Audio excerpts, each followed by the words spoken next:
Hello and good evening. Welcome to another episode of Localvision. Unfortunately, Tonya Giddens is not available to host tonight's show due to a personal emergency, but please stay tuned to an old episode of The Corner. Welcome to the Monday episode of The Corner. My name is Ricky Corcoran, news personality for Lehman College Radio in the Bronx, New York. In the headlines, there was a CXX locomotive hauling 97 empty oil tank cars from Philadelphia to Chicago derailed near Kingston last Tuesday morning. It was raising fresh concerns about the safety oil following by the safety deadly derailments last year. The oil train was traveling north on the River Line. It was the same 130-mile track that runs through Rockland. When it was derailed at 9:30 in the morning in the town of Ulster, about 70 miles of New City. None of the tank cars went off the tracks and there was no injuries or spills, police said. On Tuesday, the U.S. Department of Transportation issued an emergency order demanding shippings of volatile baking crude oil. It had to be properly tested and classified before it was transported by rail. Shippers also have to move the oil in more robust tank cars effective immediately. Shipping crude oil or any hazardous materials without proper testing and classification could result in material being shipped in containers that are not designed to safely store it. Or it could lead to the first responders to follow the wrong protocol when responding to a spill, the Department of Transportation stated. The federal emergency order was issued the fourth in the Department of Transportation in the past 7 months in response to the recent derailments in North Dakota, Montana, and other parts of Canada involving the shipping of volatile crude oil. Shippers and railroads are most importantly. First responders cannot be in the dark when it comes to the content of the freight on the rails, and is important by the step of the Federal Department of Transportation to require classification and packaging of baking crude oil to address that concern, Senator Schumer said in a statement. Tuesday's derailment involved one locomotive and one car carrying sand directly behind it. The River Line owner and operator said in a statement they both went off the track, but they were upright and in line, the company said. Service was expected to resume on the line. The cause of derailments are under investigation.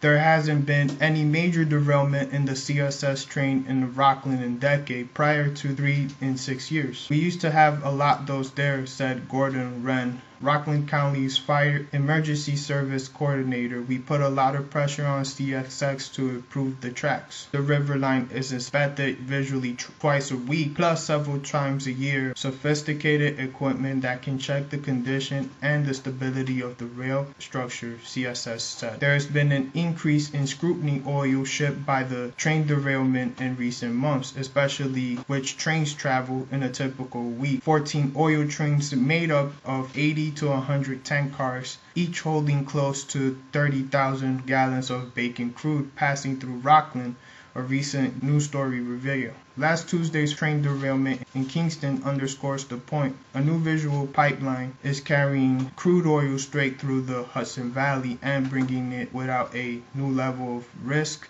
and safety to our environment, the environmental watchdog Riverkeeper posted on the website last Tuesday. The unit trains between the Midwest to oil refineries along the East Coast. Last December, a 99-car oil train hit a car carrier truck at a crossing in West Nyack. The tank cars were empty and the train did not derail, but the truck's cabs went up in flames. The U.S. Department of Transportation and American Railroads and Industry Group last week struck a voluntary deal to improve the train safety. New measures called for trains to slow down when traveling through the major cities, and increase inspections and improve emergency response planning along routes that carry trains hauling up to 3 million gallons of oil each. In other train news, there's a concern of track work slowing the Metro North down. Riders of the Metro North New Haven line aren't imagining things. The railroad trains has been running up to 7 to 10 minutes late in recent months. officials said last Monday, due to track repairs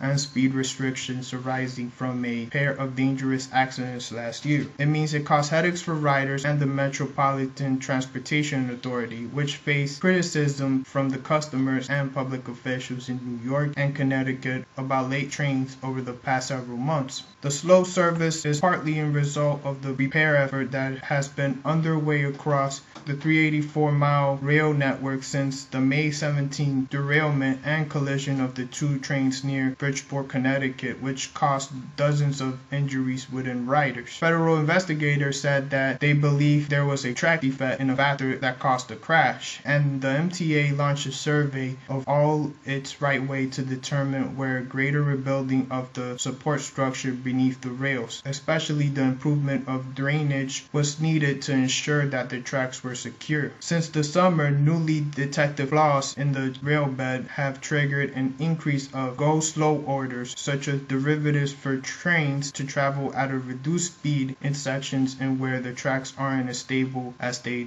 are designed to be. That derailment in Bridgeport was a wake-up call, spokesman Marjorie Anders said, and inspectors who surveyed the condition of the tracks twice a week has been more likely to flag potential defects and issue slowdowns until the problems are addressed. After a speedy Metro North train crash in the Bronx in December, killing 4 riders, the MTA and the Federal Railroad Administration announced a series of safety improvements, including plans to impose the new speed restriction and the 33 spots along the railroad include the 5 curves, including the site of the crash at the Spuyten Duyvil train station, where safeguards have been installed automatically halt speeding trains. The effects of the work has been compounded because some has been performed in areas that are already bottlenecks in the busy rail system, MTA officials said Monday. At that 1 8-mile stretch between Bridgeport and Southport, Connecticut, 2 tracks are out of service for the replacement of 5 bridges and overhead wire. Another busy track session in the Bronx, urgent repairs forced crew to take 3 out of 4 tracks out of the service for reconstructions, one after another this past summer, leading to extensive delay. And for any train news, thoughts, comments, questions, email us at thecorner@gmail.com. More news after the break. My name is Ricky Corporon, news personality for Lehman College Radio in the Bronx.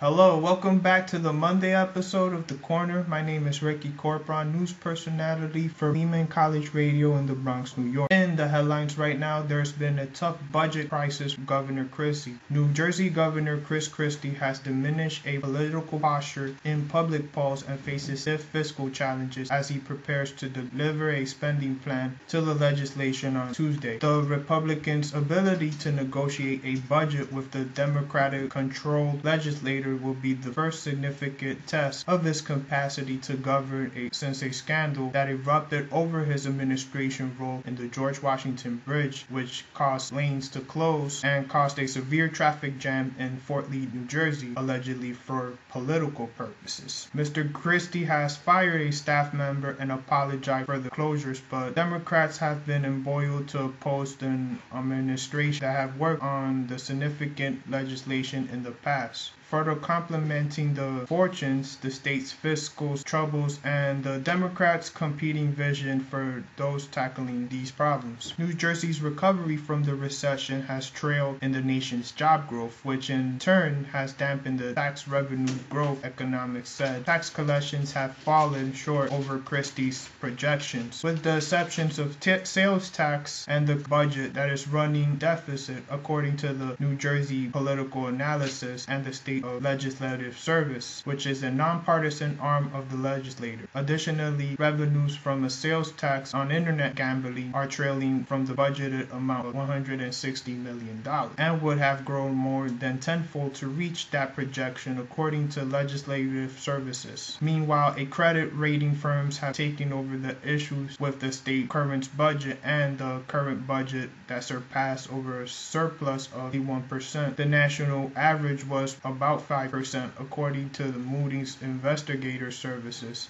The ratings firm has revised its credit outlook on New Jersey to negative last year and expressed the concerns about its budget. The governor's aides haven't said how much they plan to spend or how much it will balance the budget. Mr. Christie will give his fifth budget address before the full state legislature and guests in the State House. However, the budget must be balanced before July 1st, which is the new fiscal year beginning. In entertainment news, the Academy Awards started smoothly with a breezy opening from host Ellen DeGeneres and a Best Supporting Actor award to the Dallas Buyers Club, in which Jared Leto starred. As expected, Leto won for his acclaimed performance as a transsexual in the Texas AIDS drama. He thanks his mother, his date for the night. "Thank you for teaching me to dream," said Leto. Later backstage, he passed around his Oscars to members of the press, urging them to fondle it. The actor, who had devoted himself in recent years to his rock band 32nd of Mars, gravely vowed, "I will reveal tonight." Sunday's Oscars hung on a nail-biter with a finish, with the Best Picture race believed to be between the historical drama 12 Years a Slave, the 3D spectacle Gravity, and the con artist comedy American Hustle.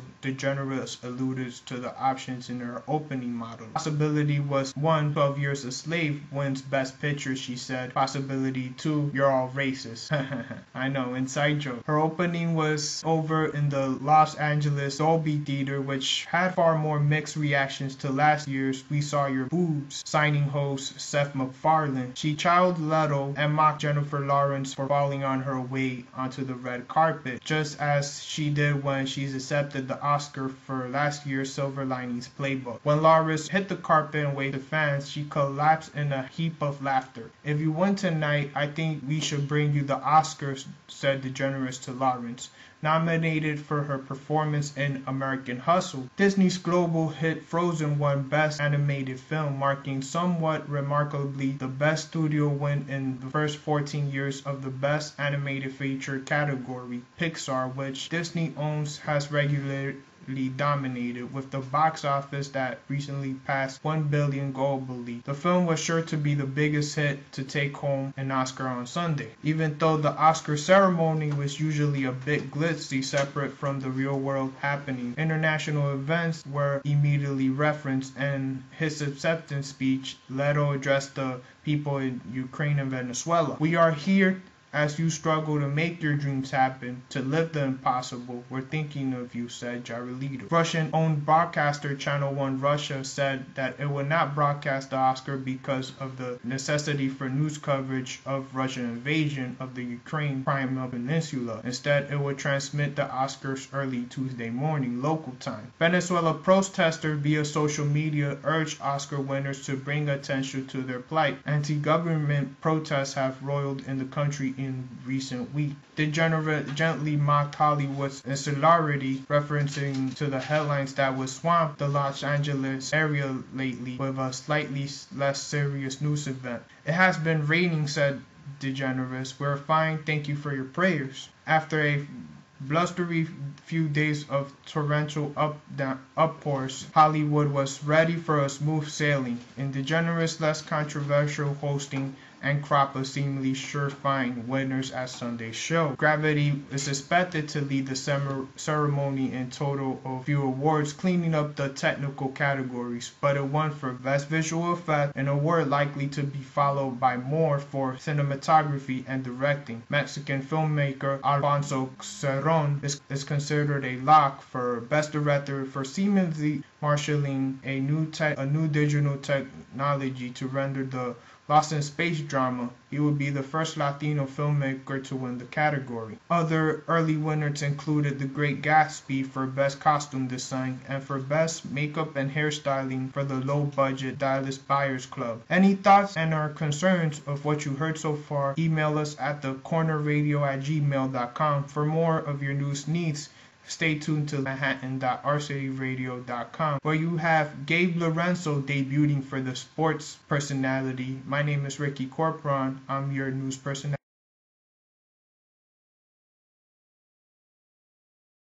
Hello, welcome back to the Monday episode of The Corner. My name is Ricky Corpron, news personality for Lehman College Radio in the Bronx, New York. I'm here with my man Gabe Lorenzo. He's going to tell us about what's going on in the sports news. So welcome to the first segment of The Corner, Mr. Lorenzo. He's a transfer student from BMCC in the Bronx, New York. So tell us about what got you into radio and why you want to do sports. Morning, everybody. For me, it was, growing up in the Bronx, I had a dad who was huge in sports. Every morning watching ESPN Sports Center, and I used to go to school. Everybody used to talk about the newest Power Rangers, the Dragon Ball Z episode, and with me it was with sports, so I couldn't relate.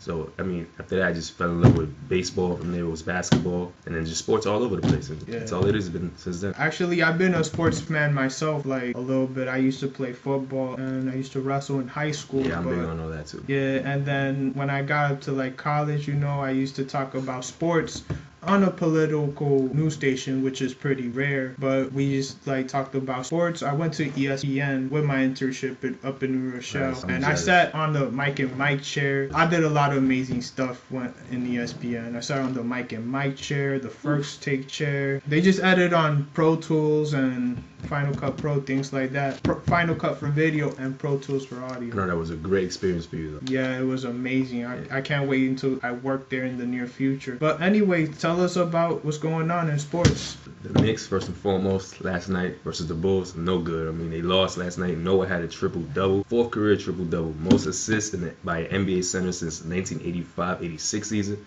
So, that's a big thing, And it's a franchise record for assists by any center for the Bulls. Last night, 7 Bull players scored in double figures. DJ Augustine with a team high 23 points, and 21 of his points came in the fourth quarter, 7 of 10 shooting. Well, how did Carlos Boozer do? Did he do good or what? Carlos Boozer actually had 14. And the Bulls since last night's win over the Knicks, 21-8 since the new year. And what about Hakeem Noah? Did he do good as well? Amazing. 14, 12, and 11 for the big man. I don't like to be the politically incorrect, but when it comes to the Knicks, man, it's just no, it's nothing. It's just the defense. Nothing good to report. They haven't. I wish I could help them, but I can't really help them. I'm gonna tell you this. The Knicks, it's just they had bad defense since the Patrick Ewing. Oh my God. Is the 90s. It gets worse every single time. Every year it gets worse. This game was probably what it showed how bad the defense for the Knicks are. Bulls had a career low. A franchise low with 3 turnovers the entire game last night. So that just goes to show you. And then 7 players in double figures. The Knicks are not looking good on defense at all. Hopefully, I wish that they should trade out Shumpert and Felter, but the trade is over because there were rumors that they were going to trade them away. But every sports is a business. They trade people from New York. Not even that. There's so many players that could have claimed off the waiver wire. I hear the Bulls just got driven for dead off waiver wires. I didn't find that out till this morning, and that's something that the Knicks need. They should have definitely picked that up. Then it was Danny Granger who went to the Clippers. That's an amazing sign. That is going to help. That team is now, to me, a championship team. Yeah, Danny Granger, for those who don't know, he signed a $10 million contract to the Clippers. He signed $10 million? Yeah, he signed $10 million. I heard he was balled out, and they just signed him to the league minimum for the rest of the year. He's going to do phenomenal. Yeah. Another thing, Caron Butler was waived by the Milwaukee Bucks, who right now own the worst record in the NBA, and he's signed to the OKC Thunder. To the So Thunder. OKC just added some depth, some tenacious defense, and a sharpshooter, a marksman from outside. So that's gonna be an upgrade. Now for the Knicks, last night Carmelo had 21 points, 8 of 17 from the field, in 38 minutes of play. And this year he's averaging a career high in minutes, 39 minutes a game, which is gonna kill him. He needs help. He needs help, and definitely it's just bring up these old washed up guys. I don't want to call them washed up, but it's just they look washed up. They need to retire. I like Kenyon Martin. I like Ron Artest, but it's just they've been in the game forever though. They need more new rookies. Yes, they do. They need someone like Jeremy Lin, but it's just the Knicks got greedy with money. But that wasn't bad. They should have picked that up. They should have matched that contract. Gave him more money though. But what can you say? If you look at it now, he's in the Rockets, and the Rockets right now are the hottest team in the NBA. Besides Brooklyn, they're the hottest team. They just lost their first game in their last 9 the other day. They lost to the Clippers, I believe. So that tells you how much the Knicks need Jeremy Lin, and they need him right now because Felton is not doing good. And then with the arrest, if they would have lost him, the season would have been done for them. It's done for them now, but it would have been over without a doubt. Hope would have been lost. Yeah, because Jeremy Lin was the man, and it's always the same 5 teams that always make it to the playoffs and championships. It's always OKC, Rockets, Heat. This year, the West is stacked. The 8th seed in the West is 10 games over 500, which is just the surprise of the year, the Phoenix Suns. The Phoenix And Suns. in the East, the number 4 seed is, I have one game over 500, I believe, with the Raptors. That's not good. And the Nets right now on fire, the 7th seed, they're still under 500, and they're in the playoffs. If there was more teams from the West and the East, it would be a whole different story. The East is not looking good this year. Brooklyn is getting there, They are getting there. And they're in the 7th seed in the Atlantic Series because, and I'm pretty impressed because, they had good people. They have Andre Blatch, right? They still have Andre Blatch. Yes. Deron Williams, he's the man. 3-time NBA All-Star. Yep. They have Joe Johnson, who was Joe the clutch Johnson. man. They have Paul Pierce, right? Yeah, Paul Pierce is there. He's just been injured a lot, but he's been playing power forward this year, something that he does not do in his career. And Kevin Garnett is the center. Kevin Lopez Garnett, is out. Yeah, and Brook Lopez is out, so they need to help pick up the slack on that. My regards to Brook Lopez. He's a great man. We had Chandler, who had 22 rebounds last night, 40 minutes. He needs somebody to back him up. Last year they had Marcus Camby, who I don't even think he played a game for them last year. Marcus Camby didn't play. And then we had Rasheed Wallace last year, got injured, lost him for the season, no good. He was better. I think he was better in Detroit. But my question is, what is it that the Knicks lost this year that they aren't so good last year? I don't know. It's just like they trade people around. Like I said, like Copeland, was great for them, and they let him go. Was that team with? He's in the Indiana Pacers. Pacers, right? George Hill, Lance Stevenson, Paul George, David West, Roy Hibbert, Luis Scola off the bench. They got Andrew Bynum right now. They're doing really, really good. They let go of Granger, but they're looking good right now for this year and in the future, as they got cap space. Shumpert last night returned for the Knicks. He had missed 5 games with a medial collateral ligament in his left knee. Only 3 points, 1 of 6 shooting in his return. What is it to expect from Shumpert? Yeah, I don't know. Shumpert is looking good right now, but it's just like I don't know. The Knicks need people to back them up, though. Yes, they do. I mean, Shumpert, he's good, but he's not looking good this year. Back to Noah, 5th career triple-double, 2nd in his last 19 days. Carmelo Anthony hasn't had a triple-double since April 17, 2012, when he played against the Celtics, who at that time had the big 3. I don't want to be politically incorrect, but it's just like Carmelo is doing all the work, and he's doing all he can. And they just make him sound like a ball hog, which he's just picking up the slack for the rest of the team, And this says a lot about Mike Woodson's coaching. They should fire him, things like that, because they did well with Mike Woodson, then D'Antoni, and the coach before that. Yeah, honest with you, I don't think it's Mike Woodson's fault. The ownership of the team needs to do better handling them, and as well the players. They need someone to back them up, someone who's going to stand up for the team. Yeah. Someone who's going to back the players up. Like when the players they're not playing as well, someone needs to come out and pick it up. Carmelo cannot do it every day. And then after that we have Stoudemire, who comes off the bench. He makes $20 million a year. Yeah. Do the Knicks need that? No. They need players who are going to help this team play together. Look at the Bulls, how they play. No Derrick Rose, and they're still in contention. Yeah, because Derrick Rose is still injury prone. And they're still looking good. They're still looking good. They have Joakim Noah, who's playing, honestly, who's surprising me right now with these triple-doubles he's getting and all these plays. Made the All-Star team also. Yeah. Then you have Carlos Boozer, who is another option. And then you have Jimmy Butler, who's playing very well. Very well. Who can shoulder the team, who actually plays a lot of minutes and doesn't get tired. He's one of those players who can grind it out. Yeah. But the Knicks only have Carmelo. Shumpert gets injured. Felton off the court, problems.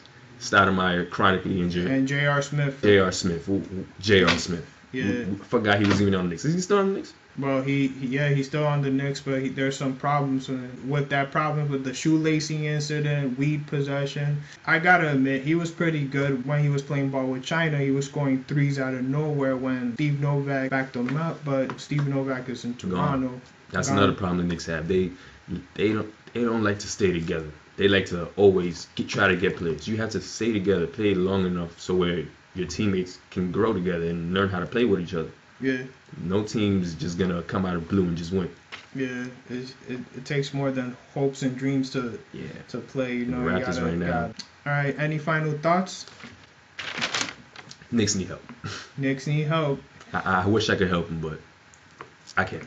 Yeah, me too. For any more news, just log on into thecornerradio@gmail.com and just stay tuned for the final words at Lehman College Radio in the Bronx, New York. My name is Ricky Corpron, news personality, along with my partner in crime, Gabe Lorenzo in sports. Follow me on Twitter, Gabe J. Lorenzo. Yeah. Gabe to the Jordan on Instagram for your latest news. Updates. Yeah. Follow me on Twitter at rcorporon89 and Instagram at rcorporon89 as well. And just stay tuned for other more shows, just the Batcave and the Lighthouse and other shows that are going to do great on Lehman College Radio in the Bronx, New York. My name is Ricky Corpron, signing off. Thank you for enjoying The Corner, and now enjoy a beautiful poem by the great Ron Amber Deloney herself. Have a nice day. It was a love gift for an old love. These tattoos, they were engraved in desperate moments where the heart seeks reason for love unrequited. In dim parlors, in deep vellum, in the breezeway, she tried to tell him. Look, it's your name, etched into the politics of my skin, and I just want to love you, baby. I just want to get used to you making love to me and us making up for not being close when we're supposed to be. See, it's your name. He was called Cool C, Reggie D, Wayne Jr., a.k.a. Be Mine Forever, she said, to the image in motion dancing in her head. Like a movie reel supposed to be projecting versions of life, but here is death of herself instead. It's not healthy, the solitude of I got nothing in my bed. Won't you fill it with your body and let it feast on your energy instead? Let go of your daddy's memory and your mother's dread and abide with me. But this fellow, he was way too cool, see. Had too much to be and not enough to do. So he walked out the door and came back for more, and walked out the door and came back for more, and walked out the door and didn't come back. So she packed her feelings in a box and set them on the patio, closed her curtains and locked her door, until the phone rang and a morning voice sang, "Fool, you heard Cool C got shot?" And she bled in those moments between the coroner and the chaplain. Her cycle ran to her aid because her heart was breaking, bleeding words and memories and songs in the shower, and the tattoos they bruised in the night, widowed by morning's end. Widowed like hip-hop rhymes when rappers die. They too had waited for fingers to caress their lines and claim them mine. And like her, all they got was a line etched into the politics of her skin in that moment when just a few words became a love gift for an old love. Hey, that was great. So tell me, are you going to come into the studio and share and get that group, and maybe we can just connect with them at Berlin or wherever you travel? I would love to. And what are your thoughts about television and movies and shows and things of that nature? I mean, I would love to be able to, get together with the band and host share. your own show. Yeah, absolutely. I mean, I think there are a lot of things that need to be explored right now, and I would love to be, a part of it. See how we can get the band involved. I mean, I'm pretty sure that they would definitely be down for figuring that out, however we can make it happen. So I'm ready, very, very interested. I'll be back in the city in July, and maybe we can get some things together and see if we can beam them in from Berlin. All right, I know we can. Well, I want to thank you so much for being here again. Thank you. And we can't wait. You just give us a couple of dates, and we'll put that in so we can make that happen. Absolutely, I'm ready. Absolutely. Thank you guys. Thank you. Appreciate it. Ciao. I think that was excellent. Do we have to